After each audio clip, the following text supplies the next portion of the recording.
उपस्थित भगवान पार्श्वनाथ, जिनका नाम ही काफी है। उदाहरण की तौर पर आपके रिश्ते में कोई व्यक्ति बड़े पद पर हो, कहीं आप फंस गए हो, वहां उनका नाम ले लेना ही काफी। सामने वाला नाम से ना माने, फोन लगा देना ही काफी है। उतने में तो लोग हाथ जोड़ने लगते हैं। अब जाइए, भगवान पार्श्वनाथ का नाम यदि तुम्हारे साथ है तो भय किस बात का। जो बोले वो निर्भय, बोलो पार्श्वनाथ भगवान की जय। जो बोले वो अभय, बोलो पार्श्वनाथ भगवान की। क्या डर, जहां भय हो वहां भगवान का नाम ले लो, भय भी भयाकुल होकर के भाग जाता है। वह भी रास्ता ढूंढता है कि कहां से भागूं। जैसे सिंह आदि की दहाड़ सुनकर छोटे छोटे पशु बिलों और कंदराओं में, झाड़ियों में घुस जाते हैं, छिप जाते हैं, सिर्फ आवाज सुनकर। अभी देखा नहीं है, अभी सामने आया नहीं है, पहले से बस भगवान का नाम काफी है। इसीलिए तो कल युग में भगवान का सहारा ना होने के बाद भी उनका नाम का सहारा भक्तों के लिए बहुत होता है।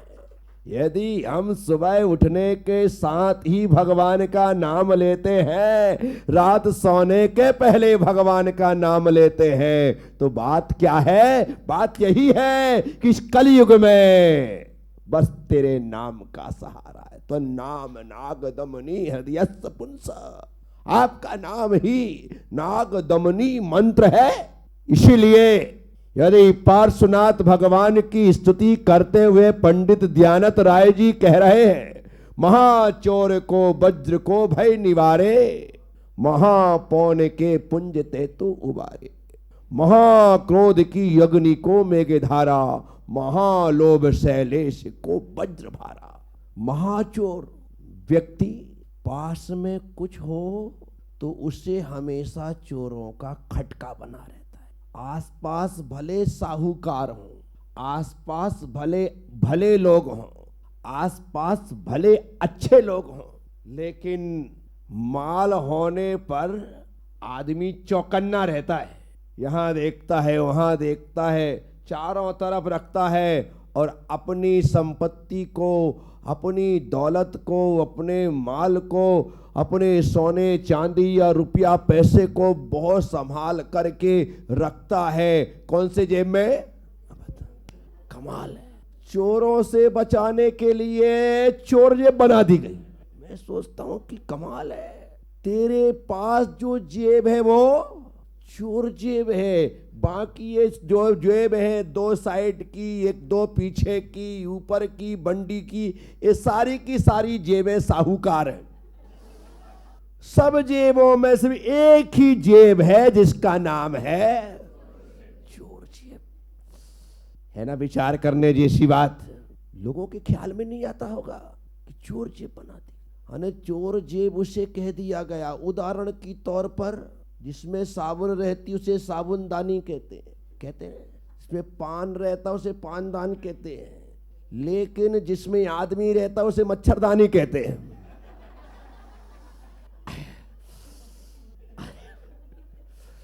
मच्छर बाहर सोचते होंगे कि यार ये भी गजब का है, रहता खुद भी और मेरे नाम से मजे ले रहा है, मच्छरदानी मच्छरदानी, मुझे रहने नहीं देता है। तो ऐसे ही जो जेब साहूकार है उसका नाम चोर जेब रख रखा है, और जो जेब चोरों की है कट जाती है वो साहूकार जेब। माल होने पर भय होता है। जो लोग पहले धनार्जन के लिए देशांतर में जाते थे, परदेश जाते थे, दूसरे देशों में जाते थे, वहां से कमाते थे, लौटते थे, तो उन्हें हमेशा चोरों का, डाकुओं का, लुटेरों का भय रहता था कि हम जिस जंगल से निकल रहे हैं कहीं वहां पर हमें लूट लिया गया तो। लूटते थे, चोर लुटेरे वहां पर छिपे बैठे ताक लगाए बैठे रहते थे कि कोई निकलेगा तो हो जाता, भयभीत होते। परंतु जिसके पास भगवान के नाम का सहारा है वो बियावान जंगल में भी हो तो भी वहां कोई भय। एक चोर ने एक सेठ को बहुत सारे सेठों के साथ यात्रा पर जाते हुए देखा तो उस चोर को लगा कि सेठ के पास तो खूब माल है, यदि इसे मैंने लूट लिया तो फिर तो सालों साल मुझे किसी को लूटने की जरूरत नहीं पड़ेगी, अतः इसके साथ हो जाना चाहिए। और वह सेठ के साथ हो लिया। चल रहा है, रोज रात वह देखता है कि मौका मिल जाए और मैं सेठ का माल लेकर के यहां से 9 2 11 हो जाऊं। लेकिन जब सब सो जाते और वह चोरी करके भागने का सोचता तो देखता कि 1 2 3 4 5 6 7 8 9 10 15 20 25 30 35 घुड़सवार सबके सो जाने के बाद सेठ के डेरे की रक्षा करते। उसे लगता है यार दिन भर ये रहते नहीं है, शाम को ये दिखते नहीं है। जब सेठ सो जाते हैं, सब सो जाते हैं और मैं माल लेकर के भागने का सोचता हूं तो ये 35 घुड़सवार आकर के रक्षा करते हैं। 1 दिन 2 दिन 5 दिन 10 दिन 15 दिन 20 दिन महीने भर निकल गया, यात्रा पूरी हो गई। वो जहां जा रहे थे वहां पर पहुंच गए, उसे अवसर नहीं मिला। लौट करके भी आए, उसे अवसर नहीं मिला। लेकिन जहां से वह लगा था वहां से हाथ जोड़ करके सेठ से कहता है कि सेठ जी, मैंने आपके साथ यात्रा की, यात्रा में बहुत आनंद आया, आपकी बड़ी कृपा रही कि आपने मुझे अपने साथ रखा। लेकिन मैं सच्चाई बतला दूं कि मैं चोर था और चोरी के मकसद से आपके साथ था और रोज रात में चोरी करके आपका माल लेकर भागने की जुगाड़ में रहता था। लेकिन जैसे ही मैं भागने के लिए बाहर देखता तो 35 घुड़सवार आपके डेरे की रक्षा करते। सेठ जी एक बात पूछना है, वो घुड़सवार दिन में नहीं होते थे, शाम को नहीं होते थे, आपके सोने के पहले तक नहीं होते थे, अचानक वो रात में कहां से आ जाते थे? आपने कैसा कौन सा उनको ठेका दे रखा था कि भाई मेरे सोने के बाद आना? सेठ ने कहा क्या कह रहे हो? बोले हाँ 35 घुड़सवार और उस पर सैनिक लंबी नंगी तलवार लेकर के आपके डेरे की रक्षा करते थे। बोले क्या बात कर रहे? बोले हाँ। तो सेठ को लगा ओ, मैं रात सोने से पहले नमोकार मंत्र का एक घेरा बना करके सोता था और वो नमोकार मंत्र के 35 अक्षरों के 35 घुड़सवार मेरी रक्षा करते थे। साथियों, महाचोर को वज्र को भय निवारे। कोई भय नहीं, जिसके साथ भगवान है, जिसके साथ धर्म है, जिसके साथ नमोकार मंत्र है, जिसके साथ गुरुओं का आशीर्वाद है, उसका कोई कुछ बिगाड़ नहीं सकता है। महाचोर को, वज्र को, वज्रपात होते हैं, बिजली गिरती है, बादल कड़कते हैं, बादल फट जाते हैं, मूसलाधार बारिश होती है, तो कहते हैं ना चोर का भय होता है ना वज्रपात का भय होता है, उसे किसी प्रकार का कोई भय सताता नहीं है। और ये भय यदि उपस्थित हो भी जाते हैं तो भगवान की कृपा से वो उसका कुछ बिगाड़ नहीं पाता। महाचोर को वज्र को भय निवारे, महापौन के पुंज ते तो उबारे। कोई व्यक्ति समुद्र में फंस गया है, जहां पर समुद्र की लहरें उसे डुबाने के लिए, काल कवलित करने के लिए बिल्कुल तत्पर और तैयार है, ऐसे समय में हे भगवान पार्श्वनाथ स्वामी, आप नौका बन के आ जाते। क्या बन के आ जाते? डूबते को तिनके का सहारा।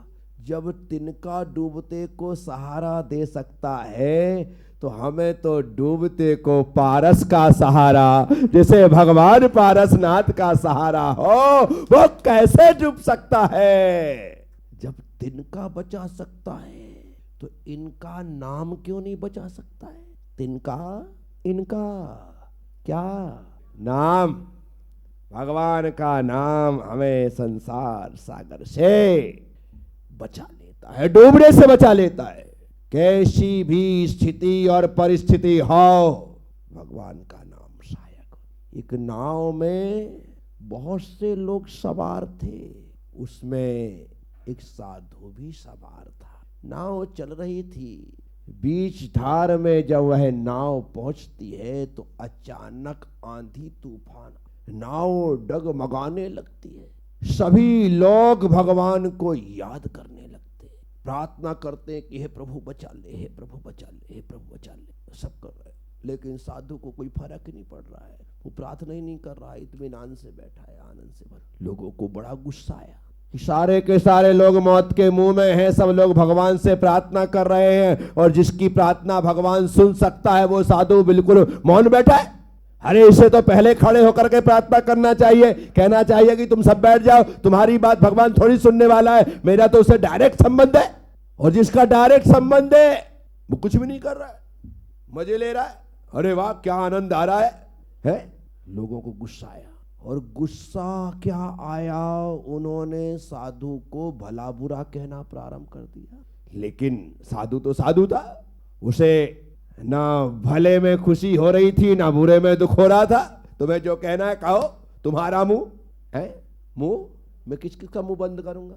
यदि इतने सारे लोग मेरे बारे में कुछ बोले तो मैं कितने का मुंह बंद करूं, एक का, दो का, बाकी का तो हाथ ही दो है, अब क्या कर सकते। तो इसलिए अपना मुंह बंद क्यों करो, अपने कान बंद कर लो। है सबके मुंह बंद नहीं कर सकते, लेकिन अपने दो हाथ से नहीं, दो अंगुलियों से अपन अपने कान बंद कर। जो बंद किया जा सकता है वो बंद करो ना भाई। है लोग दूसरे का मुंह बंद करना चाहते हैं कि देखो लोग ना जाने क्या क्या बोल रहे हैं, बिना मतलब की बात बोल रहे हैं, बढ़ चढ़ करके बोल रहे हैं, जबकि ऐसी कोई बात ही नहीं है, फिर भी बोले चले जा रहे हैं। मैं कुछ नहीं बोलता, इसका मतलब थोड़ी कि मेरी सीधाई का फायदा उठाओ। यदि मैं अपने में आ गया तो फिर बस सबकी किसी की खैर नहीं रहेगी। अरे जरूरत क्या है, कोई कुछ भी बोले, अपने कान बंद कर। सबसे बढ़िया है बहरे बन के जियो। कैसे बन के जियो? बहरे बन के जियो। दो बहरे झालरा पाटन के बस स्टैंड पे खड़े, एक बहरे ने दूसरे बहरे से पूछा क्यों ये बस कोटा जाती है? तो दूसरे बहरे ने कहा नहीं नहीं कोटा जाती है। पहले बहरे ने पूछा क्यों ये बस कोटा जाती है? बोले नहीं नहीं ये बस कोटा जाती है। ओह सॉरी मैं समझा, ये बस कोटा जाती है। ये बहरों की बातें ऐसी होती, सुनना तो उनको, लेकिन बोलना वही है जो उनने पहले से मन में सोच रखा है। बस बड़ा मजा है बहरे बन करके जीने में, क्या बड़ा मजा है। ये दुनिया जो है ना, ये जीने नहीं देती। क्या तुम अच्छा करो तो, बुरा करो तो, इनके हिसाब से चलो तो 4 कदम ना चल पाओ, वहीं पर तुम्हारे नहीं चलने देते हैं। इसलिए मैं आप सबसे कहता हूं, लोगों की सुनते रहोगे तो कभी कुछ नहीं कर पाओगे। आपको सुनना सबकी है, लेकिन करना मन की है। पर मन की करना, मनमानी मत करना।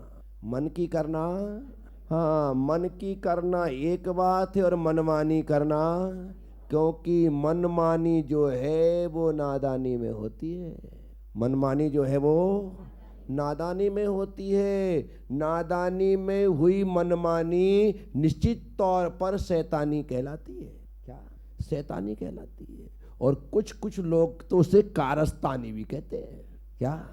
हाँ, इसीलिए बात मन की मानो, मन की करो, लेकिन मनमानी मत करो, बड़े सुखी रहोगे।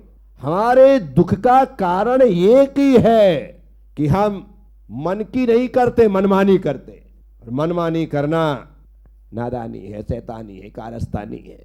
ठीक है, तो साथियों, महाचोर को वज्र को भय निवारे, महापौन के पुंज ते तो उबारे। वो सारे के सारे बाचाल उस साधु को भला बुरा कहने लगे, लेकिन संत तो मस्ती में था कि तुम्हें जो कहना कहो। उसने तो अपने कान बंद कर रखे थे, बहरा बन करके चल रहा था। लेकिन जब संत ने उनके प्रश्न का, उनकी बातों का जवाब नहीं दिया तो लोगों को क्रोध आया और 4 लोगों ने संत के हाथ पांव पकड़ करके यूं झुलाया और पानी में, ओहो, जैसे ही पानी में पटका, संत को तो एक पाटे का, एक लकड़े का सहारा मिल गया। लेकिन संत तो लकड़े के सहारे से पार हो गया और वो नाव पलट गई। ना जाने किन के पुण्य के सहारे से चल रहे हो, पता है क्या? इसीलिए किसी को कम और किसी को कमतर मत समझना। हो सकता है तुम्हारे परिवार का वो छोटा सा बच्चा जिसे अभी कपड़े पहनने भी नहीं आते, उसके पुण्य से तुम कपड़े पहन रहे हो, उसके पुण्य से तुम शाही जिंदगी जी रहे हो। कुछ कह सकते हैं क्या? किसके पुण्य की बदौलत हम चल रहे हैं। इसलिए किसी को कम मत समझो, सबकी अपनी अपनी पुण्याई है और हर व्यक्ति अपने पुण्य की वजह से ही जी रहा है, आनंद ले रहा है। तो महापौन के पुंज ते तो उबारे। हे प्रभु, जो समुन्द्र में डूब रहा है, नदी में डूब रहा है, मरने ही वाला है, जहां कोई सहारा नहीं है, वहां पर आप नाव बन करके खड़े हो जाते हैं, नाव बन करके आ जाते हैं और उसे डूबने से बचा लेते हैं। इसलिए तिनके का नहीं, हमें तो भगवान के नाम का सहारा चाहिए। वो सहारा रखो, कभी भी आपको अकेलापन नहीं लगेगा, कभी भी आप अपने आप को अनाथ महसूस नहीं करोगे। क्योंकि जिसके साथ पारसनाथ, वो कैसे हो सकता है अनाथ है? जिसके साथ वो कैसे हो सकता है अनाथ? हकीकत में तो वही है सनाथ। ना हो माँ, ना हो बाप, ना हो भाई, ना हो बंधु, ना हो कोई अपना कहने वाला, लेकिन यदि मेरा नाथ पारसनाथ मेरा है तो वो हमेशा सनाथ है, अनाथ नहीं हो सकता है। तो ऐसे प्रभु महाचोर को वज्र को भय निवारे, महापौन के पुंज दे तो उबारे, महाक्रोध की अग्नि को मेघ धारा। क्या महाक्रोध की अग्नि को मेघ धारा? जब कोई क्रोध की अग्नि में आग हो रहा हो, महाक्रोध की अग्नि जब प्रज्वलित हो गई और उस अग्नि में सब कुछ जल करके राख होने वाला हो, उस समय भगवान का नाम ही मेघधारा है। भगवान नेमिनाथ ने कृष्ण के द्वारा पूछे गए प्रश्न का जवाब देते हुए कहा था, आज से 12 साल बाद दीपायन मुनि के क्रोध की आग में जल करके द्वारिका राख हो जाएगी। तब श्री कृष्ण ने कहा कि प्रभु बचने का उपाय। तो भगवान ने कहा, जो 12 साल के पहले पहले दीक्षा को धारण कर लेगा, घर परिवार को छोड़ देगा, वो जलने से बच जाएगा। और भगवान ने ये भी कहा कि यदि तुम दोनों दीक्षा नहीं भी लोगे तो तुम दोनों दो के अलावा कोई बचने वाला, या तो दीक्षा लेने वाला बचेगा या नारायण श्री कृष्ण के पिता वसुदेव दीक्षित हो जाते हैं, क्या उसके पहले दीक्षा धारण कर लेते हैं। जिसने दीक्षा ली वो सब बच गए, और जिसने दीक्षा नहीं ली वे सब जल करके महाक्रोध की अग्नि को मेघ धारा, जहां दीपायन मुनि के क्रोध से द्वारिका जल करके राख हो रही है, उससे पहले जिसने भगवान का सहारा ले लिया वह बच गया, बाकी सब राख हो गए। साथियों, ऐसी कौन सी चीज है, ऐसा कौन सा भय है जिससे भगवान का नाम नहीं बचाता है? बताओ तो सही। ऐसा कुछ नहीं है जो भगवान के नाम से भय नष्ट ना होता हो। साथियों, महालोभ शैलेश को वज्र भारा। क्या कह दिया? महालोभ शैलेश को, महालोभ रूपी जो शैलेश अर्थात पर्वत है, उस पर्वत को चूर चूर करने के लिए आपका नाम वज्र के भार के समान। क्या अस्त्रों में सबसे श्रेष्ठ कोई अस्त्र है तो वह वज्र है। 100 धर्म इंद्र का अस्त्र होता है। क्या 100 धर्म इंद्र का अस्त्र? अस्त्र और शस्त्र दो चीजें हैं। अस्त्र और शस्त्र दो चीजें हैं। अस्त्र उसे कहते हैं जिसे हाथ में रख करके लड़ा जाता है, और शस्त्र उसे कहते हैं जो हाथ से लड़ करके दूर फेंका जाता है। जो दूर फेंका जा रहा है वो शस्त्र है, और जो हाथ में है उसे, जैसे तलवार है ये अस्त्र है, और बाण है ये शस्त्र है। क्या है? बाण शस्त्र है, तलवार अस्त्र है। भाला शस्त्र है, भाला शस्त्र है, लेकिन गदा अस्त्र है, गदा अस्त्र है। तो ये दोनों में अंतर है, डिफरेंस है। लोग अस्त्र शस्त्र को एक ही समझ लेते हैं। जैसे बोल चाल में तुकबंदी बोल दिया, भजिया भजिया ले आओ, मिठाई बिठाई ले आओ, सब्जी बब्जी। ये सब्जी बब्जी सब तो आजकल के बच्चों का मन चले तो बोलते सब्जी पबजी, गेम आ गया उनका। क्या नहीं, अस्त्र अलग है और शस्त्र अलग है। जो हाथ में रख करके जिनसे युद्ध किया जाता है वो अस्त्र होते हैं, और जिनसे वार किया जाता है, दूर फेंका जाता है वो। तो महालोभ शैलेश को वज्र भारा। 100 धर्म इंद्र का अस्त्र है वज्र दंड। क्या?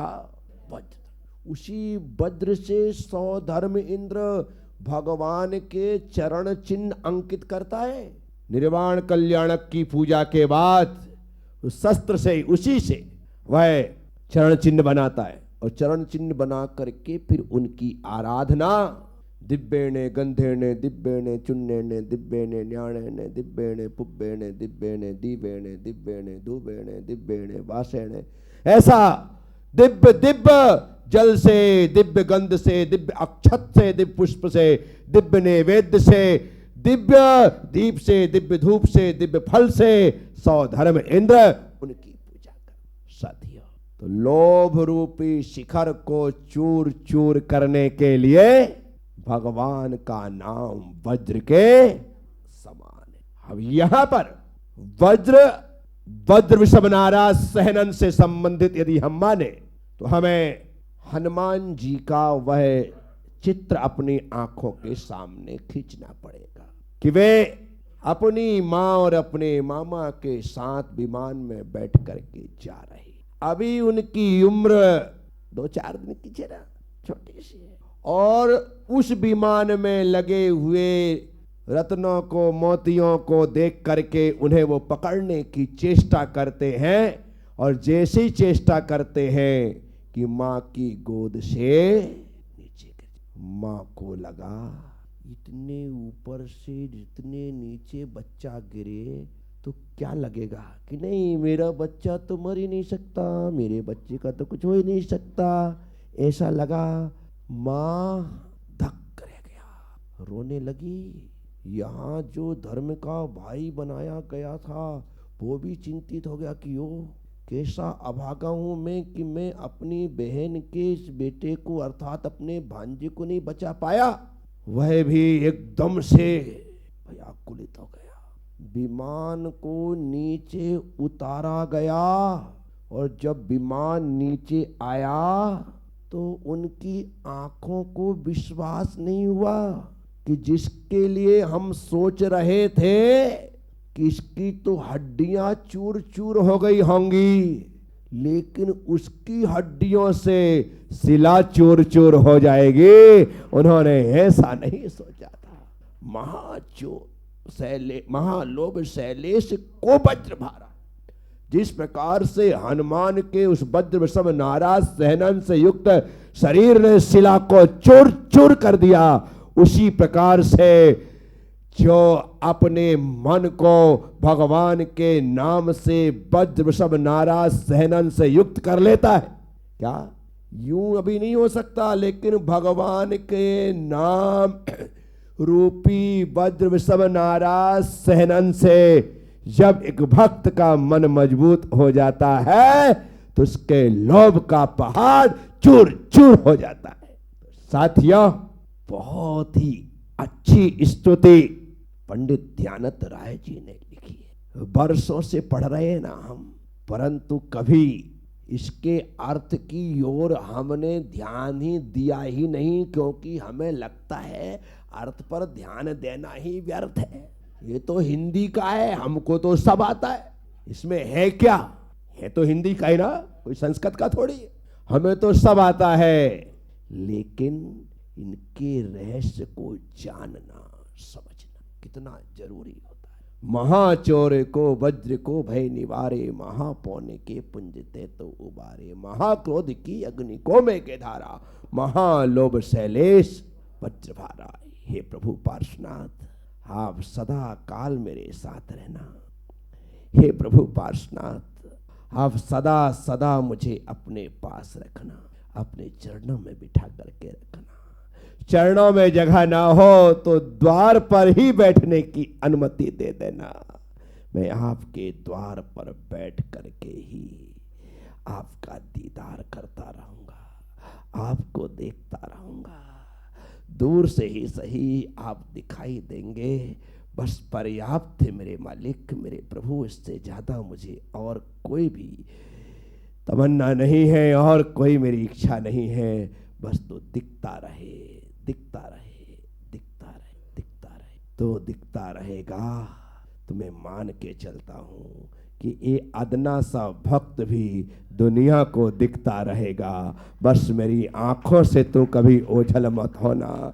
जिस दिन तू ओझल हो जाएगा, मैं बड़ा भी हो जाऊंगा तो किसी को दिखाई। सिर्फ दिखते बेही लोग हैं जिनकी आंखें भगवान को देखती हैं। आज उन सभी भक्तों के एक बार नाम याद करना, चाहे वो जैन शास्त्रों में उनके नाम आए हों या हिंदुओं की कथा और पुराणों में उनके नाम आए हों, चाहे वो ध्रुव हो, चाहे प्रहलाद हो, चाहे अश्विनी हो, किसी को भी देखना, इन्होंने लगातार भगवान को देखा। इसलिए बाल अवस्था में थे, फिर भी आज भी वो सबको भक्त के रूप में दिखाई देते हैं। तो हम प्रभु से प्रार्थना करते हैं, हे मालिक, अपने चरणों में बिठा करके रखना, अपने दर पर बिठा करके रखना, अपने द्वार पर बिठा करके रखना, लेकिन कभी मुझे भगाना मत, क्योंकि आप भगा दोगे तो मैं कहाँ जाऊंगा। बड़े मुश्किल से तो संसार से भाग करके आपके पास आया हूं, और यदि यहीं से भगा दिया गया तो फिर मैं कहीं का नहीं रह जाऊंगा। ऐसी भावना भगवान से करते हुए उन्हें प्रणाम करते चलो, अपने सौभाग्य को सराहते रहो। ओम नमः सबसे क्षमा, सबको क्षमा। जय गुरुदेव, जय महावीर। बोलिए कल्पतरु पार्श्वनाथ भगवान की।